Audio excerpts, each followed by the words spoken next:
La primera dimensión es un aspecto polarizado de sí misma, que la podemos interpretar como un punto de unidad que tiene dos lados polarizados, un alfa y un omega, lo que hace que la primera dimensión la podamos ver tanto como un punto o como una línea polarizada, que puede ser pequeña como un punto o expandida muy larga. Primera dimensión es todo aquel diseño que en un solo trazo con dos extremos se ve como una única imagen, como una única línea o como un punto. Es decir, que no existe nada más que una única cosa que se está multiplicando a sí misma por dos, positivo y negativo. Esto quiere decir que todas las cosas que nacen de un positivo y negativo, como por ejemplo nosotros nuestro campo magnético, o el campo magnético de la Tierra o los átomos, todo aquello que está considerado en positivo y negativo están relacionados a un eje de vibración, con positivo y negativo que surge de la primera dimensión. Entonces, ¿qué diferencia hay con la segunda dimensión? Porque en la primera dimensión ya estamos hablando de un positivo y un negativo que son dos cosas. Pero en la primera dimensión, cuando hablamos de positivo y negativo en un eje, hablamos de la misma cosa que se refleja a sí misma, y en la segunda dimensión se va a hablar de otros ejes más, de otras formaciones más, se va a hablar de diferentes líneas que tienen diferentes polos, diferentes ejes que van armando lo que sería una figura, una estructura diferente. Entonces la segunda dimensión va a ser considerada a partir de la figura que forman las líneas. Y esto nos lleva al dibujo, el dibujo de lo que sería un plano, la planificación de algo. Primero vamos a interpretarlo desde este lugar. Esto es lo que se hace cuando hacemos la estructura base para la construcción de algo, lo que llamamos un plano de una casa, por ejemplo. Tenemos el dibujo en dos dimensiones de las habitaciones, de las ventanas y de las puertas. Pero no se dibuja una puerta con picaporte o una ventana con las puertas que se abren y se cierran. Se dibuja como si lo viéramos todo desde arriba. Se dibuja una puerta y el movimiento de esa puerta, se dibuja con una línea como si fuera un triángulo, para marcar que esa puerta se abre así. En la segunda dimensión la puerta se va a ver como una línea que tiene un movimiento diferente. Lo que podemos entender entonces por la segunda dimensión del universo es la planificación, es decir, la base de lo que sería el diseño arquitectónico del universo, y en base a estas líneas es cuando se puede construir hacia arriba. Y estos planos entonces lo que van a ir haciendo en el universo es ir creando a partir de polaridades, de positivo y negativo, es decir, que va a haber una línea y esta línea se va a generar como otra línea, y esta línea como otra, creando un triángulo, por ejemplo. Se van polarizando en que lo que antes era un positivo va a tener un negativo del otro lado, va a crear otro positivo del otro lado y van a ir uniendo la estructura, tratando de formar mayor contención y mayor ahorro de energía. Entonces van a ir armando estas polaridades de positivo negativo para ir creando una estructura base que va a ser la planificación o el diseño arquitectónico de todo el universo, como por ejemplo un triángulo que sería la base para un tetraedro, o si tenemos un cuadrado sería la base para un cubo, si tengo un pentágono sería la base para un dodecaedro y así con todas las figuras. La segunda dimensión es el diseño de la estructura básica que después se va a constituir en tres dimensiones. Para lograr esta construcción, para poder completar la imagen se necesita algo fundamental. Se necesita intuición. Intuición viene de intuere, que significa poder llevar las cosas.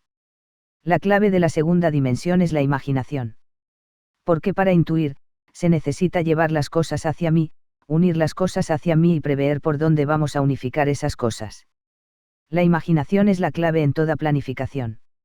Al igual que un artista o un arquitecto que va a hacer el plano en dos dimensiones, pero pensando en cómo va a cerrarse en la tercera dimensión.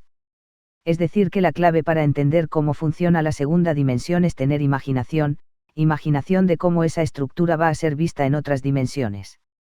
Desde el punto de vista lógico, la segunda dimensión es simplemente líneas y puntos que forman una figura plana, pero desde el punto de vista ilógico, o desde el punto de vista emocional trascendental, digamos que la segunda dimensión se refiere a la imaginación, a la intuición. En que al ver un diseño en dos dimensiones mi mente tiene la capacidad de diseñar todo lo que surge a partir de este diseño. Entonces, teniendo la clave de que en la segunda dimensión está la imaginación, una vez que se planifica el diseño de la estructura física de la tercera dimensión, es el momento del plano espiritual, de vivir en la realidad, y de nacer en la materia. Entonces las mentes expandidas del universo se contraen en la materia. Nacen, se convierten en niño. Y la mente expansiva de un niño que está tratando de entender todo a su alrededor, ¿a qué se dedica su mente? A unir puntos. La mente de un niño trata de conectar puntos que están separados. La mente trata de crear una red sináptica de información dentro de la tercera dimensión. Un niño o niña tratan de conectar puntos invisibles de las cosas que ven de la materia para entender la lógica de todo lo que ve. ¿Y cómo hacen para conectar esas líneas imaginarias? Con la imaginación. Un niño necesita de la imaginación constante para poder unir los puntos y así armar una figura. La imaginación es una herramienta útil para aprender a vivir en la tercera dimensión, es una herramienta necesaria para conectar todo para poder armar el diseño, el plano y así poder construir lo que soy. Pero sucede que estos puntos, la forma en que conectamos estos puntos va evolucionando. En nuestra primera parte de nuestra vida, en la infancia los puntos se conectan a nivel físico, es decir, en la materia. Porque el niño, la persona infante que ha nacido, tiene que aprender a moverse en esta realidad. Entonces tiene que imaginar esta realidad, conectar los puntos de la materia para entender la relación entre el cielo y la tierra, entre las plantas, las personas, entre todo, y lo hace jugando, conectando los puntos, llenando los espacios y crear la imagen completa del mundo. Durante los primeros años de vida una persona va a estar conectando la materia a través de la imaginación. Cuando ya hemos naturalizado, cuando hemos conectado todos los puntos de la materia, lo más lógico de la materia, de repente dejamos de tener la imaginación de cuando éramos niños, porque ya se cerró la figura y ya hemos cerrado la imagen. Y empiezo a entender el mundo, a moverme bien por el mundo. Ya no necesito cerrar más puntos porque ya he creado una imagen cerrada, ya no necesito imaginación. Y paso al siguiente nivel de la imaginación, que es las relaciones interpersonales. Aquí es cuando empezamos a conectar los puntos entre emociones, entre personas. Empezamos a entender las relaciones emocionales y empieza la fantasía. La fantasía de enamorarse, de tener una relación sexual, de conocer a alguien, de ser fanático de alguien. La fantasía de ser conocido o de ser un músico, la fantasía de que te quieran. Es la adolescencia donde se empieza a practicar el conectar los puntos emocionales. Por ejemplo, ¿qué se siente cuando me abandonan, o cuando nos ilusionamos? O cuando formamos parte de un grupo. Empieza la ilusión, la imaginación para tratar de conectar puntos emocionales a través de los deseos, a través de los ídolos de diferentes tipos, de los amores platónicos. Este periodo es el que nos hace diseñar las expectativas a cumplir, de cerrar una idea emocional que nos haga sentirnos bien. Entonces lo que sucede es que empezamos a crear historias a partir de los datos que tenemos. Tomamos la información de un dato y tratamos de llenar esa historia. Por ejemplo, cuando nos enamoramos de alguien que no tiene nada que ver con nosotros, creamos toda una historia en el medio para poder relacionarnos con esa persona, una historia de amor o de otras vidas o de propósitos, cosas así. Con la intención de decir, esto es así, esta es la figura. Empezamos a conectar puntos y a diseñar con la imaginación para cerrar estos datos que tengo sueltos. Como es el aspecto emocional, es el momento de enamoramiento. Durante ese periodo de vida tratamos de buscar cosas en nuestra vida que nos llenen emocionalmente para poder cerrar la idea. Es un momento en que no mido lo que siento porque estoy tratando de cerrar la idea de lo que siento. Y después, cuando nos convertimos en adultos después de los 28 años más o menos, pasa algo muy interesante y es que dejamos eventualmente de tener ilusión en relación a las emociones. Ya se experimentó tantas formas de emocionarse, ya practiqué tantas veces con diferentes momentos emocionales que dejamos de tener esa ilusión emocional. Porque ya conozco lo que significa la emoción, ya hemos cerrado una idea y dejamos de imaginar la película romántica. Empezamos a decir, esto ya lo conozco, esto ya me ha pasado, y tenemos más cuidado al relacionarnos con otros, el círculo de amigos se cierra mucho más, a la hora de elegir pareja me lo pienso más, porque se cierra la idea de lo que es la emoción. Pero empezamos otra ilusión, la de la mente, la de los proyectos, la del trabajo. De lo que me gustaría hacer en mi vida, de lo que quiero lograr y obtener. Busco respuestas en otros lugares, me ilusiono con el trabajo, con los objetivos de vida. Y después, a los 52 años, hay una muerte conceptual, nos replanteamos de nuevo la ilusión de tener un cuerpo, y de querer experimentar cosas físicas. Después, más adelante, a querer relacionarme otra vez con personas, por ejemplo con los amigos o con los nietos. Buscamos algo nuevo que nos haga ilusionarnos, enamorarse por ejemplo. Y después, al final de la vida, empezamos a ilusionarnos con qué viene después. No a todos nos pasa exactamente en el mismo momento ni de la misma forma, pero es como un patrón que se divide en 3 al principio y a partir de los 52 años otra vez en otros 3. Si tenemos una edad diferente y seguimos viviendo otra cosa, podríamos decir que todavía no hayamos podido cerrar el ciclo. Cuando tenemos 11 o 12 años la cultura decide que dejamos de ser niños, y lo que antes era bonito, imaginar o jugar de repente se vuelve como un problema. Te dicen deja de jugar, de imaginar, ya no eres un niño, ya eres adulto. Es como que está prohibido imaginar o jugar, no está permitido en la sociedad humana.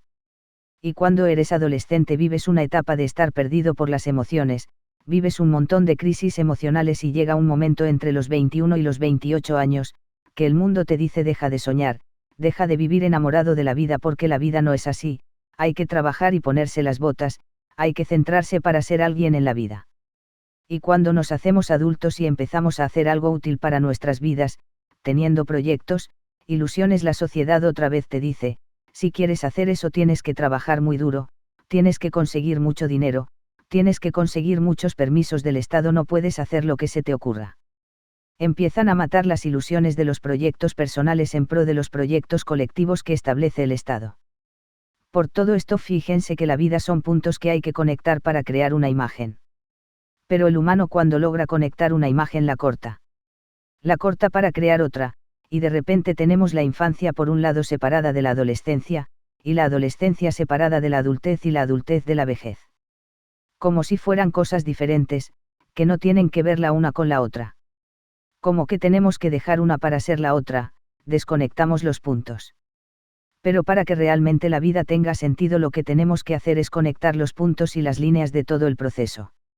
Hay que conectar la infancia, la adolescencia, la adultez y la vejez, todo para crear una imagen. La segunda dimensión nos dice que para seguir creando realidades lo que tenemos que hacer es conectar la sinapsis de nuestra vida, crear el plano general de nuestra vida, no cortarlo. Tenemos que aprender que cada proceso no es algo que hay que dejar atrás, que como ya lo aprendí lo tiro y paso a otro proceso. Las cosas que entiendo, que comprendo, que absorbo se tienen que sumar como herramientas útiles para el siguiente paso. Porque cuando una persona cierra la infancia y deja de usar la imaginación del mundo, como hemos dicho, la infancia utiliza la imaginación de la materia, de cómo es la materia, del cuerpo físico. Se cierra al mundo porque constituye una idea de un mundo relacionada a su lugar, entonces no se abre a otras culturas, a otros continentes, a otras ideas, a mundos de microcosmos, a nuevas dimensiones de un mismo mundo. O si nos cerramos a las emociones, por ejemplo, cuando decimos todos los hombres son iguales o todas las mujeres son iguales, yo no me puedo enamorar nunca más. O se me murió un perro y ya no quiero tener más mascotas, porque ya tuve suficiente con el sufrimiento de este animal. Todo ese tipo de cosas que solemos hacer, nos cierran a nivel emocional, impidiendo abrirnos al potencial de amor que tenemos para entregar, para recibir, que nos permite crear, ser imaginativos, ser artistas. Y con la mente pasa lo mismo, nos aferramos a las ideas, a las creencias, cuando decimos esto es lo que creo y mi vida está basada en lo que creo. Me cierro a la idea, a un solo pensamiento, a una sola idea de ver las cosas. Y a veces, aunque no seamos religiosos, abrirnos a entender una religión, y si somos religiosos abrirnos a ver la posibilidad de la ciencia atea, no te cierra ni te hace dejar lo otro. Amplifica la capacidad de entender lo que somos. Y la clave que conecta todo es la imaginación, que produce la ilusión de una figura que necesitamos completar.